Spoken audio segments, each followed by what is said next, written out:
Can you state your name, your country, and the organization that you are part of?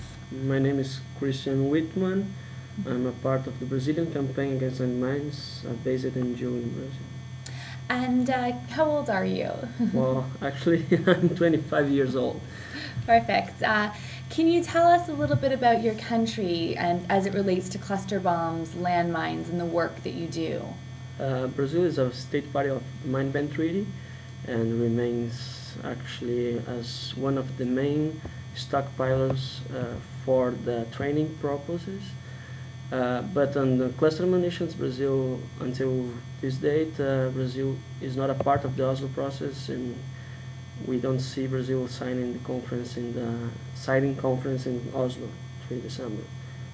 So how did you get involved in this issue, and how did you get involved with MAC, Mines Action Canada?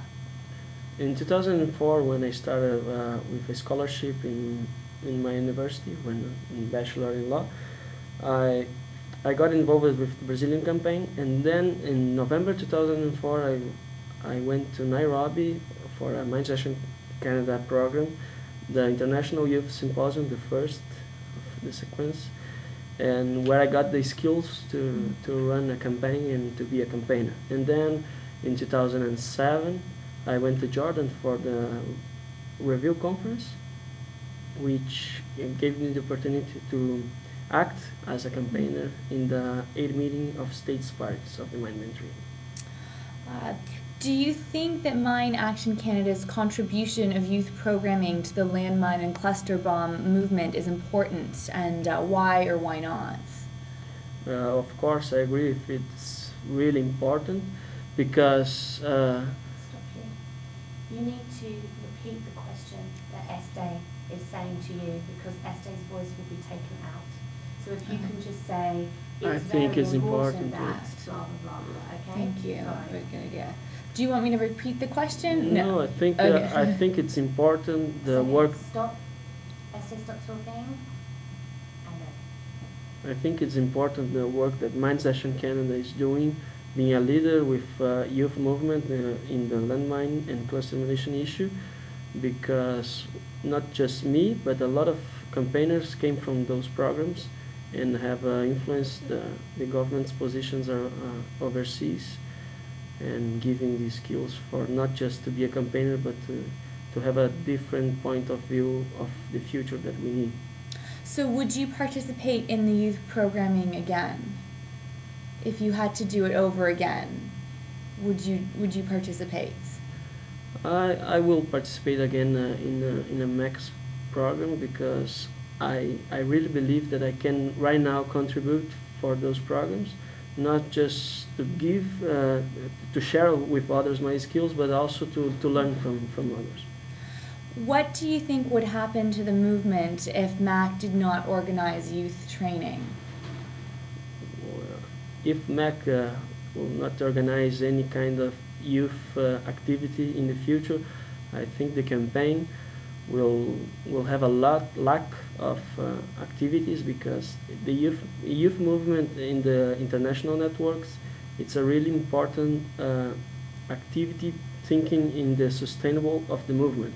So we work to get new campaigners and for the future next years. What message would you give to Canada and Canadians about the importance of MACs and Canada's role in the movement to ban landmines and cluster bombs?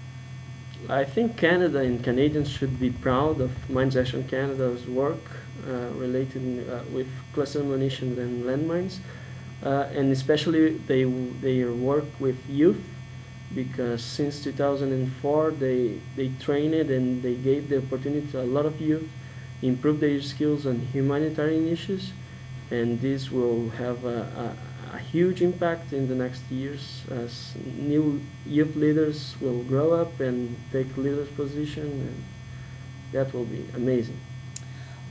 What is it important for us to know and to remember on the eve of the new treaty banning cluster bombs? It's important for everyone to know that this new treaty will give a sign to the world of a new stigma and a new standard regarding cluster munitions, regarding victims of cluster munitions and landmines and other explosive remnants of war.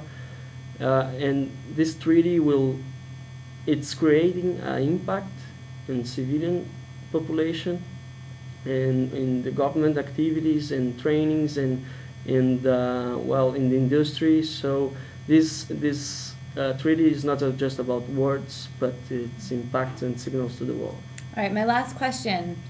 Why do you think it is important for citizens in a country like Canada to get involved in these and other issues, even though Canadians are not directly affected by landmines or cluster bombs? The role of Canada as a peacekeeper country can be improved if Canadians will get involved with the cluster munitions and landmines, as Canada has played an important role leading the road to ban landmines, and I hope Canada will do the same with the cluster munitions. And that is it's a key message that why Canada and Canadians should have the important role again in cluster munitions. They have to prevent a different humanitarian crisis, and this is a clear role of states as Canada, who are not affected, but they have a huge impact on international cooperation.